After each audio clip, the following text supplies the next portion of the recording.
नमस्कार. रेसिपी सफर चॅनेलवर मी गीता पुन्हा एकदा तुम्हा सगळ्यांचं खूप खूप स्वागत करते. या भागात आपण बघतोय कॅरॅमल टॉफी. आत्ता जे 50शीच्या घरात असतील ना, त्यांना ही टॉफी आवडत असेल. रावळगाव नावाने एक टॉफी मिळायची लहानपणी. अतिशय सुंदर, टेस्टी, खूप छान लागायची ही टॉफी. अगदी तशीच बनली आहे आणि फक्त 3 वस्तूंमध्ये. घरचंच सगळं साहित्य आहे. नक्की ट्राय करा ही रेसिपी. अतिशय छान होते आणि अगदी 6 महिने तुम्ही आरामात स्टोअर करू शकता. फक्त लहान मुलांना देताना मात्र ही टॉफी फोडून द्या, कारण सिलिकॉन मोल्डमध्ये बनवल्यामुळं याचा साईज मोठा झालेला आहे. चला बघूया तयारी. एक पॅन घ्यायचा आहे, असा फ्लॅटच घ्या आणि खूप जाड बुडाची कढई घ्यायची आहे. कुठलाही 1 कप किंवा वाटी सेट करा आणि 1 कप साखर घेतली आहे मी. फक्त साखर घ्यायची आहे आणि आता साखर घेताना पॅन आणि चमचा अगदी कोरडं हवं आहे. यामध्ये पाणी टाकायचं नाही आहे आपल्याला. साखर कॅरॅमलाइज करून घ्यायची आहे. गॅस मंद ठेवायचा आहे. अजिबात गॅस मोठा करायचा नाही. गॅस जर तुम्ही मोठा केलात तर साखर करपायला सुरुवात होईल आणि याची टेस्टसुद्धा करपट लागेल. त्यामुळं अगदी मंद गॅसवर धीर धरून अगदी व्यवस्थित वेळ देऊन ही साखर कॅरॅमलाइज करून घ्यायची आहे. बघा, असं सावकाश न थांबता साखर सगळ्या बाजूनी पॅनमध्ये हलवत राहायचं आहे. आता खूप खोल पातेलं घेऊ नका किंवा पातळ बुडाची कढई अजिबात घेऊ नका. टॉफी अजिबात चांगली बनत नाही. अशी जाड पॅन साईज कढईच घ्या, म्हणजे बनवायला अगदी सोपं जाईल. न थांबता साखर अशी ढवळत राहायचे. चमचा जर तुम्ही ढवळणं थांबवलं तर कुठे कुठे साखर करपायला सुरुवात होईल. त्यामुळं साखर एकसारखी कॅरॅमलाइज व्हावी म्हणून आपण सतत ढवळत राहणं गरजेचं आहे.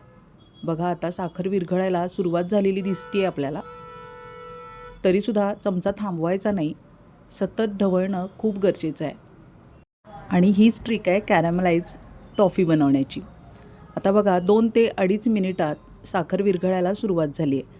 चमचा अजिबात थांबवायचा नाही. सतत ढवळणं गरजेचं आहे. बघा, असं तळातून साखर सतत हलवत राहायचं आहे. रावळगाव टॉफी अजूनही मिळते का हे नक्की कमेंटमध्ये सांगा. रेसिपी सफर चॅनेल अजून तुम्ही सबस्क्राईब केलं नसेल तर जरूर सबस्क्राईब करा, रेसिपी शेअर करा आणि एक लाईक जरूर करा व्हिडिओ आवडत असतील तर. हाईप द्यायलासुद्धा विसरू नका. बघा, आता साखर विरघळायला सुरुवात झाली आहे. अशाच पद्धतीनं आपण सतत अजूनही ढवळतच राहणार आहोत. साधारण 2.5 मिनिटांनी आता ही कॅरॅमेल व्हायला सुरुवात झालेली आहे साखर. फक्त 3च गोष्टी लागणार आहेत. ही टॉफी आपण खूप दिवस स्टोअर करून ठेवू शकतो. जेवल्यानंतर आपल्याला काहीतरी गोड खायचं असतं, तर अशा वेळी ही टॉफी नक्की बनवून ठेवा आणि रेसिपी जर बनवली तर कशी बनली आहे हे सांगायला विसरू नका कमेंटमध्ये. लहान मुलांना देताना मात्र ही टॉफी फोडून द्या, कारण ही खूप हार्ड झालेली असते. त्यामुळं फोडूनच द्या, म्हणजे घशात अडकणार नाही. आता बघा, साखर अगदी पातळ व्हायला सुरुवात झाली आहे. आपण यामध्ये पाणी टाकलेलं नाही. उष्णतेमुळं साखर आपोआप वितळायला सुरुवात होते आणि आता ती कॅरॅमल स्टेजवर यायला सुरुवात होईल. अजून आपल्याला घट्ट गोळे दिसत आहेत. आता हे सुद्धा अर्ध्या 1 मिनिटात विरघळायला सुरुवात होईल. दुसऱ्या वस्तू टाकण्याची लगेचच घाई करायची नाही. साखर पूर्ण विरघळू द्यायची आहे. हळूहळू रंग चढतोय. बघा, आता सोनेरी व्हायला सुरुवात झालेली आहे. गॅस अजिबात मोठा करू नका. मंद गॅसवरच ही साखर आपल्याला ढवळत राहायचं आहे. फक्त 5च मिनिटात टॉफी तयार होते, पण गॅस अजिबात मोठा करायचा नाही. बघा, आता विरघळायला सुरुवात झाली आहे हळूवारपणाने. अशाच पद्धतीनं सावकाश आणि लक्षपूर्वक कॅरॅमल बनवून घ्यायचं आहे आपल्याला. बारीक गुठळ्या दिसत आहेत, त्यासुद्धा आता यामध्ये मेल्ट होतील. कॅरॅमल छान रंगावर तयार होते आपलं, पण गॅस अजिबात मोठा करायचा नाही. मी पुन्हा पुन्हा सांगते आहे. आता या स्टेजला आपल्याला घरचीच पाव कप साय मिक्स करायची आहे. विकतची क्रीम जर असेल तर तीसुद्धा तुम्ही मिक्स करू शकता. जेवढी साखर आहे त्याचा 5वा भाग आपल्याला साय मिक्स करायची आहे.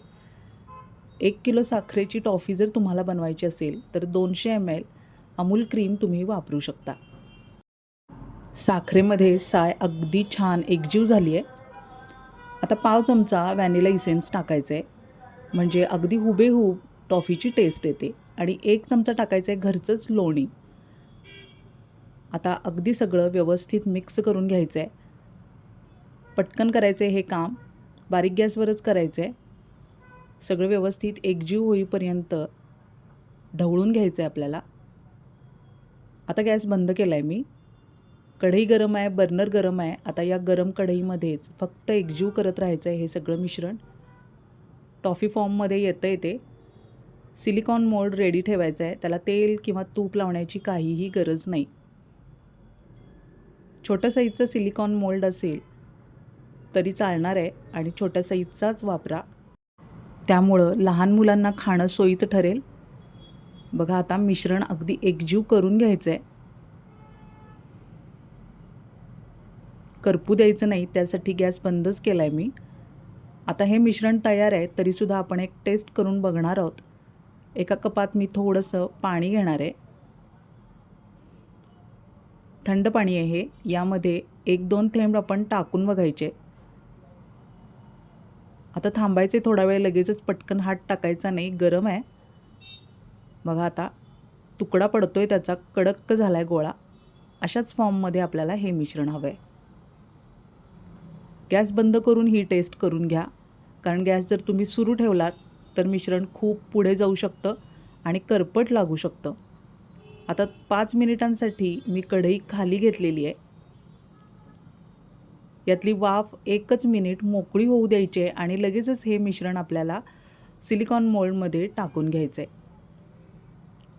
लगेचच हे सेट व्हायला सुरुवात होते, त्यामुळे लक्षपूर्वक आणि पटापट हे काम आपल्याला करून घ्यायचं आहे.